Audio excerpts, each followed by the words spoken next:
Hun, did you see that? How many likes I got for my quote from Ellen? Let me see. Oh, I did. And did you also notice the 13 people from the church that unfriended you for your great quote?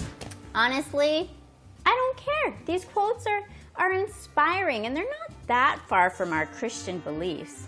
Anyway, I've started to feel like I'm under the microscope of some church people, and I don't like it. It makes me feel really uncomfortable. You know what I'm going to do?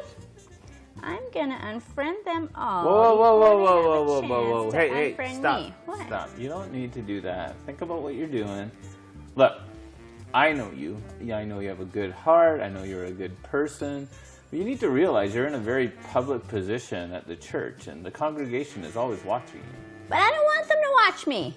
I want to pluck out all their beady little eyes. Okay, really? Okay, not really. Like, that's terrible. I shouldn't even have said it. I'd never do that. But I just feel really frustrated. And the Bible's really clear about how we ought to live, that we ought to live to please God, not people. It says so in Galatians 1:10. It says, "For am I now seeking the approval of man or of God? Or am I trying to please man? If I were still trying to please man, I would not be a servant of Christ." That's actually really good. I should post that quote. But, hun, I only care what God thinks. But we are surrounded by other people who can hear us, they can see us, and they can judge our lives. Is that fair? Is it right? No. Yes, it is. No.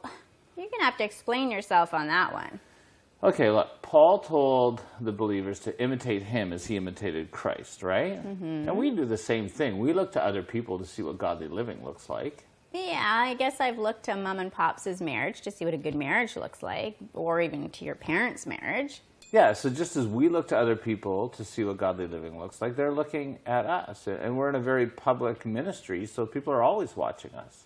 But I don't like having my life under scrutiny. I start second-guessing all of my decisions. How do you handle it?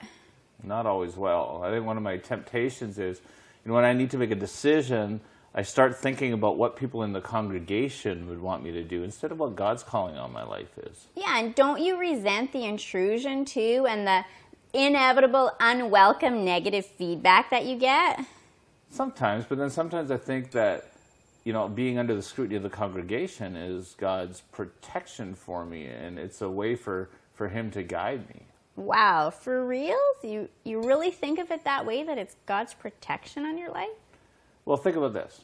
If everything we were doing and everything, we talked about was being recorded, wouldn't you think twice about what you're... No, we're not being recorded right now. Okay. But wouldn't you think twice about the things that you said? Mm-hmm. And so similarly, with knowing that people are kind of watching what we do, it kind of helps me keep on track with godly living. Oh, something here. Somebody put a post, commented on my post. Matthew 5:14-16. Here, let me read it. "You are the light of the world. A city set on a hill cannot be hidden, nor do people light a lamp and put it under a basket, but on a stand. And it gives light to all in the house. In the same way, let your light shine before others, so that they may see your good works and give glory to your Father who is in heaven." So that's kind of what we're talking about. That's, evidence for to live, as to be seen for God's glory, but not for our own. So I shouldn't resent that people are watching me. And if I work diligently to pursue godliness and righteousness, then I don't have to worry that the world is watching. They'll have no opportunity to say anything negative about me or, more importantly, about Christ. That's right. We're God's ambassadors in God's kingdom. And that's a privilege, but it's also a responsibility. So we need to be humble as we're living out our lives in front of others, praying that they'll see Christ in our lives. We can almost think of life as a great parade, and we follow hard after Jesus, the great parade master. And as we watch him and follow his example, we also look to others who are a little bit further ahead of us, further ahead in their faith journey to see how they're living as well. Yeah, and the people behind us in the parade are watching us, and we get to be part of that great cloud of witnesses that, it talks about in the Bible. So we have all these people from biblical times and early Christians who set an example for us.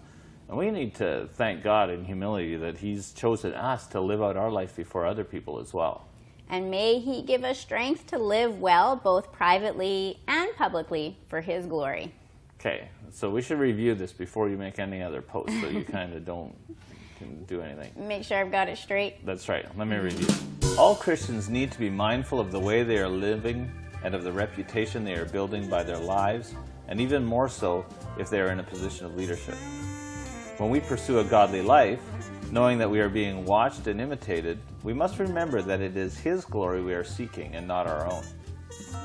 The call to shine like a city on a hill really gives us no opportunity to hide ourselves away completely. While we may not lead very famous lives, we are all in the public to some extent. We must not waste or dismiss the opportunity to shine with His light in His kingdom for His glory. I feel a little bit silly now for the way I was thinking about all of this. That's okay. I'm going to put a comment on your post here in defense of you. I'll make other people think. So I heard this once. Take heart. The call is not to perfection in our own strength. The call is to live for Christ by His strength. Oh, We're all beautiful. trying, dear. Well, you're beautiful. What? Is there somebody watching us up there? Hey, who is that, Mark? I might just be paranoid. But it is creepy.